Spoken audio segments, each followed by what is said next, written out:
Jesús, contigo en la cruz.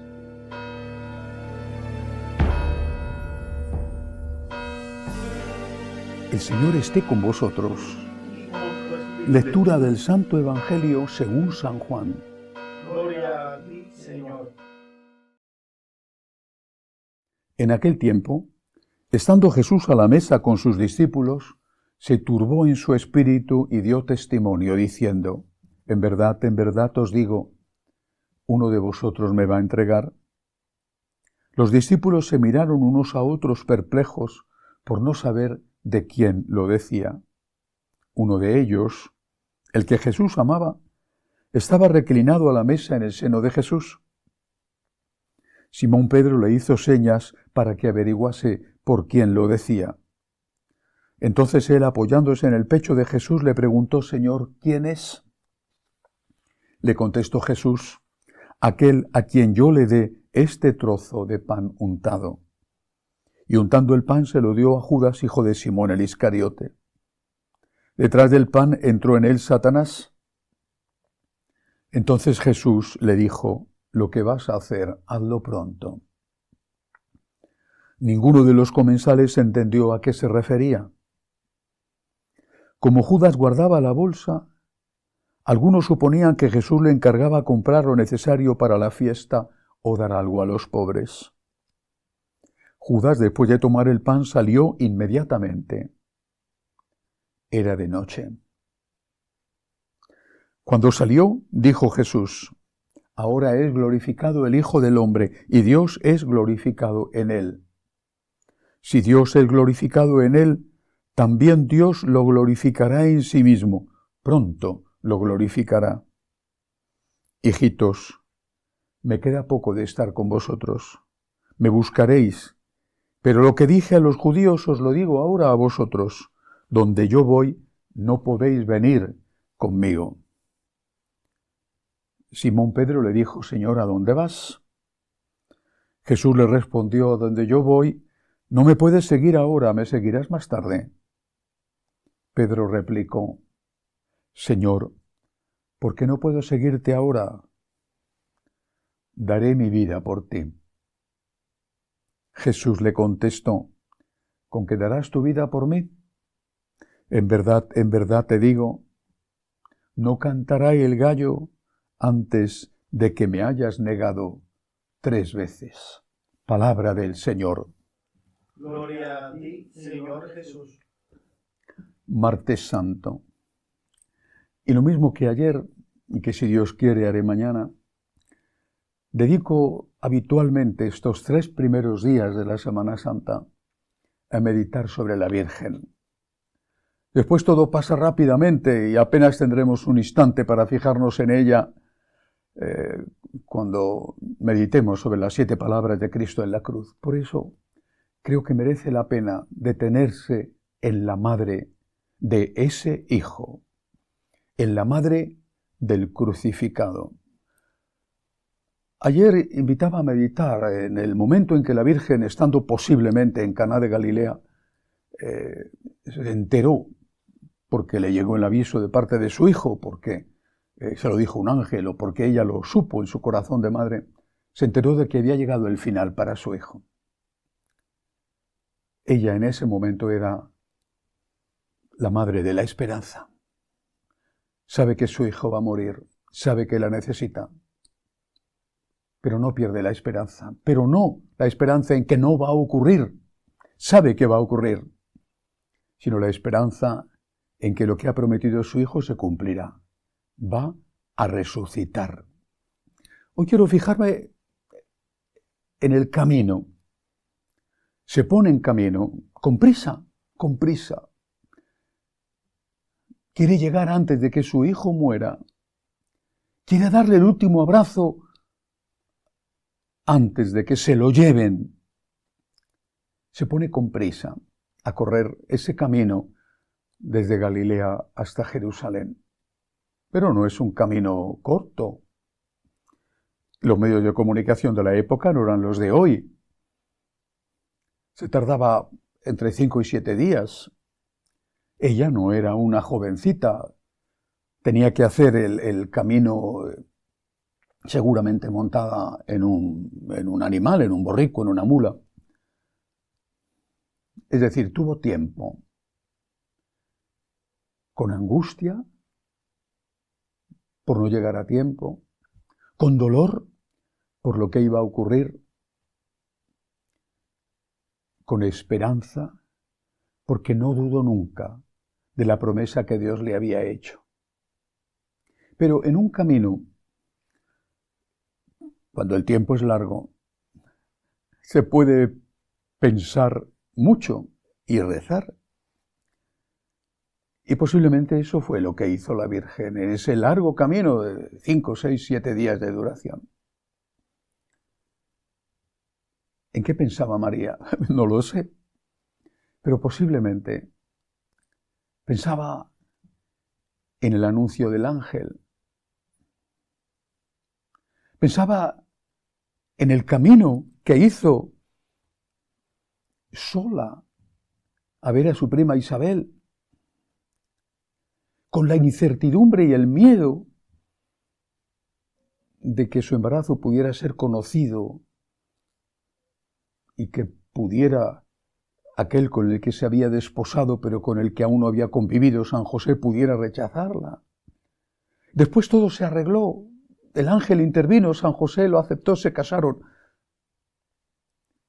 Hubo un siguiente viaje, y ese siguiente viaje ya era a punto de dar a luz acompañada por su marido. Un viaje de esperanza, pero también de sufrimiento, a punto de dar a luz, sin saber qué iba a pasar cuando llegaran a Belén y con las molestias de una mujer ya avanzada en su gestación, incluso con la preocupación de si ese viaje no podía afectar a la criatura. Y seguro que pensó también en cuando llegó en Belén y no había sitio en la posada y aquel José estaba nervioso buscando un lugar y lo más que pudo encontrar fue una cueva de ovejas.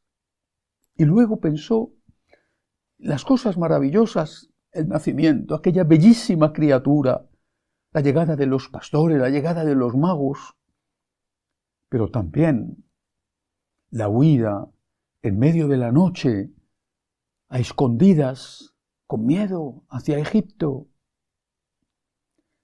Y cómo no, tuvo tiempo para meditar y recordar tantas escenas de la vida en común en Nazaret. Escenas dulces, maravillosas, cotidianas, sencillas, dolorosas, como la muerte de San José. Extraordinarias, como los milagros que veía hacer a su niño o a su adolescente o a su joven hijo. Sorprendentes, como cuando a los 12 años se perdió en el templo y les pegó un susto de muerte a ella y a San José. Tuvo tiempo para pensar. Y en cada caso, recordando el nacimiento en Belén, la huida a Egipto, o recordando la pérdida de Jesús en el templo, o los milagros que hizo, porque ella sabía que los había hecho, los podía hacer, si no, no le hubiera pedido ayuda en Caná para cambiar el agua en vino. Tuvo tiempo para una cosa, para repetirse a sí misma y decirle a Dios: yo confío, yo confío, yo confío. No entiendo, pero yo confío. Aquí está la esclava del Señor. Hágase en mí según tu palabra. María engendra a Jesús por obra del Espíritu Santo porque confía. Y María se pasa toda su vida reiterando, repitiendo ese aquí está la esclava. Hágase en mí según tu palabra. No ha dejado de ser madre por el hecho de que ya haya nacido Jesús. Ha seguido siendo madre y seguirá siendo madre incluso después de la muerte de su hijo. Y lo mismo que su confianza permitió que naciera Cristo, su confianza, su humildad, permitió que fuera la ayuda de Jesús que él necesitaba en ese momento. Porque lo que él quería y necesitaba de su madre no era solo un abrazo, un compartir lágrimas, era una columna. Lo que necesitaba era un pilar, un apoyo. Y ese apoyo no se lo podía dar alguien que le dijera nada, que no va a pasar nada, que no te va a pasar nada. Ese apoyo solo se lo podía dar alguien que le dijera, hijo mío, somos dos que estamos sufriendo. Somos dos que no entendemos, pero somos dos que nos abandonamos en Dios y que confiamos. Yo confío en Dios. Y Jesús, que había sido niño junto a esa mujer, adulto junto a esa mujer, y que había enseñado después en la vida pública lo que él como Dios sabía y lo que como hombre había aprendido de ella, también Jesús dijo, hizo suyo él, yo confío, aquí está el esclavo. San Pablo lo dirá, siendo rico se hizo pobre, se despojó de su categoría de Dios y tomó la condición de esclavo, pasando por uno de tantos. La esclava le dice al Señor, hágaseme según tu palabra, y el Verbo se hizo carne. El esclavo, el Dios que se hace esclavo, por amor, le dice también al Padre y al Espíritu Santo, en vos confío. Se lo dirá en sus últimas palabras, en tus manos encomiendo mi espíritu. Y nosotros tenemos que aprender eso de María y de Jesús. En vos confío, en vos confío. En la oscuridad, en la incertidumbre, en el miedo, en el dolor, en la enfermedad, en la hora de la muerte, en los problemas económicos, en los problemas familiares, cuando eres víctima de una calumnia, cuando no eres tratado con justicia, cuando no hay paz a tu alrededor. En vos confío, en vos confío. Es lo que el Señor le pide a Santa Margarita María de Alacoque. Y decimos, Sagrado Corazón de Jesús, en vos confío. Y es lo que le pide a Santa Faustina Kowalska. Y decimos, Divina Misericordia, en vos confío. Es lo que la Virgen dijo. Y es lo que el Señor dijo, que aprendió sufriendo a obedecer. Y es lo que nosotros, recordando los buenos momentos, cuando estamos sufriendo, tenemos que decir, Señor, en vos confío. Como María, con María, Señor, en vos confío. Que así sea.